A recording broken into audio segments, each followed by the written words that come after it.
एक था मजदूर।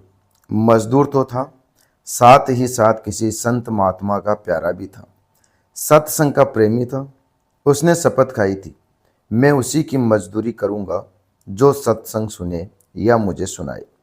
प्रारंभ में ही यह शर्त रख देता था, जो सहमत होता उसका काम करता। एक बार कोई सेठ आया तो इस मजदूर ने उसका सामान उठाया और सेठ के साथ वह चलने लगा। जल्दी जल्दी में शर्त की बात करना भूल गया। आधा रास्ता कट गया तो बात याद आ गई। उसने सामान रख दिया और सेठ से बोला, सेठ जी, मेरा नियम है कि मैं उन्हीं का सामान उठाऊंगा जो कथा सुनाए या सुने, अतः आप मुझे कथा सुनाओ या सुनो। सेठ को जरा जल्दी थी। वह बोला, तुम ही सुनाओ। मजदूर ने कथा कहना शुरू किया। मार्ग तय होता गया। सेठ के घर पहुंचे तो सेठ ने मजदूरी के पैसे दे दिए। मजदूर ने पूछा, क्यों सेठ जी, कथा याद रही?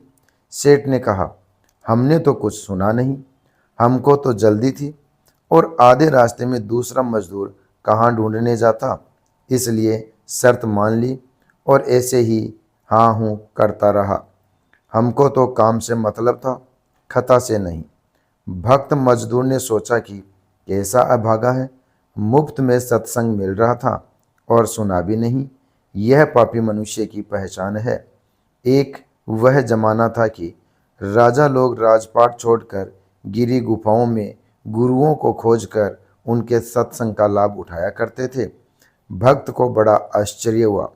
उसने भीतर गोता मारा, जहाँ से विश्व भर के बलवानों को बल मिलता है, धनवानों को धन संभालने की योग्यता मिलती है, बुद्धिमानों को बौद्धिक योग्यता मिलती है। उस खजौना में गोता लगाया, फिर सेठ की ओर देखा, गहरी सांस ली और कहा, सेठ, कल शाम को 7 बजे आप सदा के लिए इस दुनिया से विदा हो जाओगे। अगर 7:30 बजे तक जीवित रहे तो मेरा सिर कटवा देना। सेठ कांपने लगा। भक्त की वाणी में ओज था। सेठ भक्त की सच्चाई समझ गया, पैर पकड़ लिया।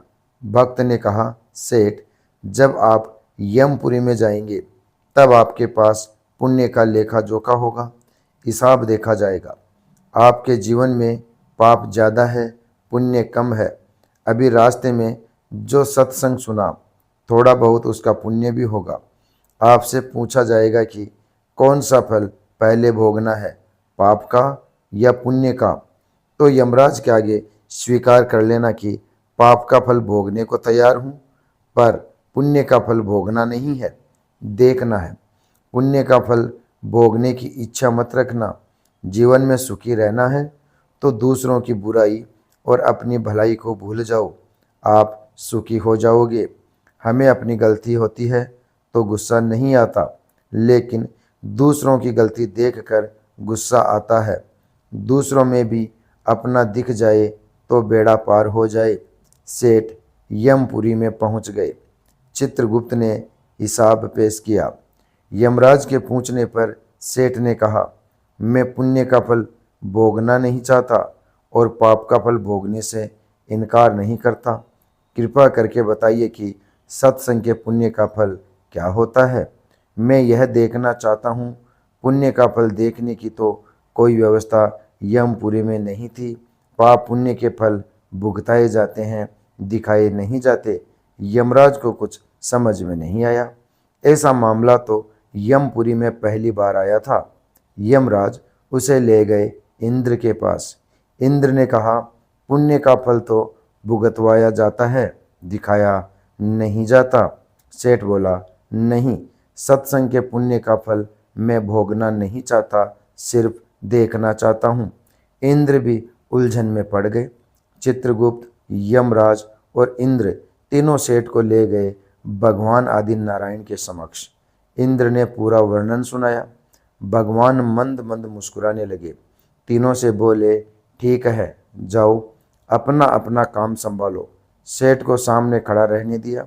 सेठ बोला, प्रभु, मुझे सत्संग के पुण्य का फल भोगना नहीं है, अपितु देखना है।